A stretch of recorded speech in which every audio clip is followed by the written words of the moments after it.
For our purposes now, the better and bigger story is in the losers' locker room. So let us discuss. And the most interesting man in all of Wisconsin. We start with him.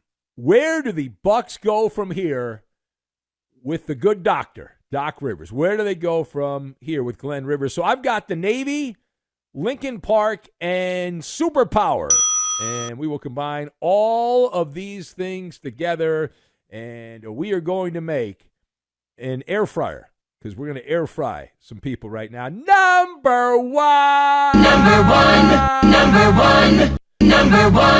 Let me just get this out of the way. Doc Rivers is a prolific carpet bagger. Period. Stop. Okay, that's Doc Rivers. He's a shyster. He's a sweet talker. He's overly charismatic. We all know people like Doc Rivers. He's a used car salesman. And the Bucks should have never hired this guy in the first place, but he's the milk of human kindness. Doc Rivers. Even though you had the top record in the East, Adrian Griffin, a boob. Got to bring in Doc Rivers. Doc Rivers, at this point, if you're Milwaukee, should be treated like a Navy ship that's been on the oceans for many, many years. He should be decommissioned. Rivers has become, over his time in the NBA, a Rhodes Scholar at excuses and concession speeches. And I laughed when I heard what he had to say after the game, because it's the same crap that he was serving when he coached the Clippers. It's the same nonsense he had in Philadelphia. He's got this file. I'm convinced of it. Doc Rivers has a file on his phone, and he just types a couple of words in. He's like, okay, I'll repeat the same thing. I'll just change a few names around. And while everyone sinks into depression, that's that. Now, we maintain the 2008 Celtics with Kevin Garnett and Paul Pierce won the most improbable pro bouncy ball championship. It wasn't the Pistons when they beat Shaq and Kobe and all those guys in the NBA Finals. Now, it was not that. The most improbable NBA championship is the 2008 Boston Celtics. They won overcoming medical malpractice, at least coaching malpractice in Doc Rivers. And I know the media apologists out there, they'll play the injury card. It's not his fault. He's not a real doctor. They'll play that from the bottom of the deck. And to that, we say phooey. We say phooey. Dame Lillard, all right? Dame Lillard missed a couple of games. He didn't miss all the games. And you won one of the games he didn't even play in. So if you own the Milwaukee Bucks, what you should be doing is sending Doc Rivers back to the boob tube. But here's a little taste of Doc Rivers. And he talked about the mindset, winning, and all of that. And let's take a listen. Winning is incredibly hard. It takes 12, 15 players turning themselves into one and buying in, your staff being together as one, and then health. And then you still may not win. You know, it's just hard. And you're not going to win unless you're healthy or unless you're really deep. So nothing you can do about it. You know, Giannis plays the way he plays, and we need him to continue to play that way. Dame probably had a season this year where he never really could get in the right condition that he wanted because he didn't know where he was going all summer. And so he couldn't work out. Yeah. It's one thing after another.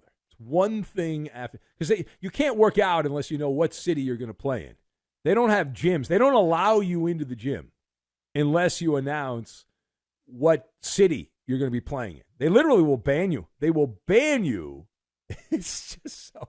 It's like Doc Rivers walks into an NBA locker room and it turns out to be a war zone by the time he leaves. It's just so wonderful. But I would have liked to have been a fly on the wall wherever Adrian Griffin was. He can't say anything publicly because he has a clause in his contract not to besmirch the team that is still paying him a ton of money. It's so great. I saw one of the Doc's quotes. He says this all the time, too. He was asked about wanting to win a championship for the city of Milwaukee and the franchise. He said, because it means more to me than I think you think. He said. And then when asked about his future with the Bucks, Doc gave the time-tested response. He went to his notes on his iPhone, and he said, I'm going to do whatever I can for this franchise. I think we can win, and I'm going to do everything I can to create that because it means more to me than you think. It's the same crap that he was serving, repackaged with a different bow on top. He said it with the Clips. He said it almost verbatim when they gagged against the Denver Nuggets in the bubble. And he went to Philadelphia and said the same thing. The same thing. Under Doc Rivers, the Milwaukee basketball team was in the bottom half of the entire NBA in offensive rating, defensive rating, net rating, and overall record. That's the Bucks. That's the Bucks under Doc Rivers. So enjoy it. Enjoy it. I hope the owner of the team enjoyed every single one of those performances because you deserve it. You served up an absolute turd burger, and you deserve it is what you do. All right, moving on from that. There is a developing story, although it hasn't happened yet. We go to Tinseltown. We are hearing the Lakers are expected to purge Darvin Ham. That announcement likely to come down in a Friday afternoon/evening news dump behind a paywall at the Old Gray Lady, The Athletic. They say that the decision has been made, that Darvin Ham is done. You're better off as a ham sandwich, and then the head coaching search will begin. Darvin Ham is being poleaxed from the Laker franchise. Did he get a raw deal? Did Darvin Ham get a raw deal? So I'll go first here. I'm shaking my head no. You knew what you were getting yourself into when you took the gig. It's a temp job that pays well. If you have a problem, go back on Express Pros and they'll find you a different job. But the Lakers have this tremendous amount of instability. They are a dysfunctional franchise, and nobody has the balls in the media to talk about it because they all want their clicks and they all want to curry favor with the Lakers. But ever since Jerry Buss died, the Laker franchise has been a laughingstock when it comes into stability.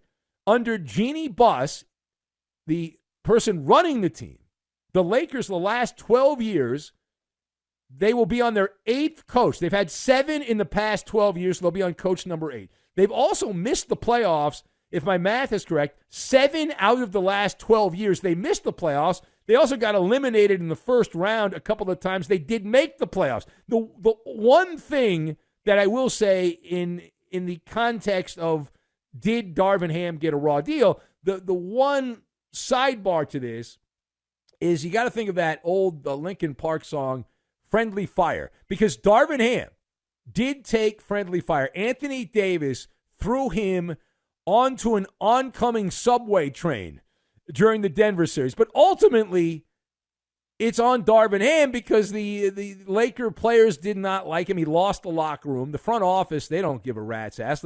He ham-handed the coaching job, and Darvin was under fire for his lack of in-game adjustments. And if you go by coaches' challenges and all that, he was pantsed by the Nuggets coach. Mr. Malone there, absolutely pantsed. All right, final point. We heading out of the injury report, and I've been told I must talk about this. If not, I will be called a fraud, so here we go. What is your reaction? What is your reaction to Kawhi Leonard being ruled out for the next Clipper playoff game, which, oh, by the way, is tonight against Dallas? It's a win-or-go-home game. So my reaction is shoulder shrug, right? This is a contagious situation. We believe, I said this earlier in the show about hollering James, we believe that everyone has a superpower. Now, it's possible that your superpower you can't monetize. It's not worth anything, but everyone has a superpower.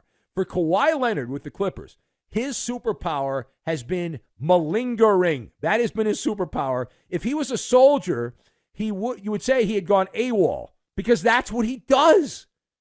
It's not a matter of if, it's a matter of when. And AWOL, the military abbreviation for absent without leave. That is Kawhi Leonard. Kawhi has been injured the last 3 postseasons. All of his time with the Clippers, he's been hurt. He's missed 161 games since he joined the People's team. And if this was another business and you got paid that amount of money and you missed that much time, you would be brought up on grand larceny charges. But Kawhi Leonard, he sits there with a dopey look on his face on the bench while the team melts in front of him. La la la la la la la la la la la la la la la. Let me go back to my casa in San Diego. That's the thing. It wouldn't be any better if Kawhi actually looked like he cared and Paul George looked like he had any kind of anger, or, God forbid, James Harden did something other than plan his night out at the ballet, rather, maybe show some effort, perseverance, things like that. But Kawhi, it's just so silly what this guy has pulled off. So, yeah, I'm not surprised he's not playing on the game here on game Friday night here tonight. But here's the thing. I still think the Clippers are winning. They'll be at Game 7.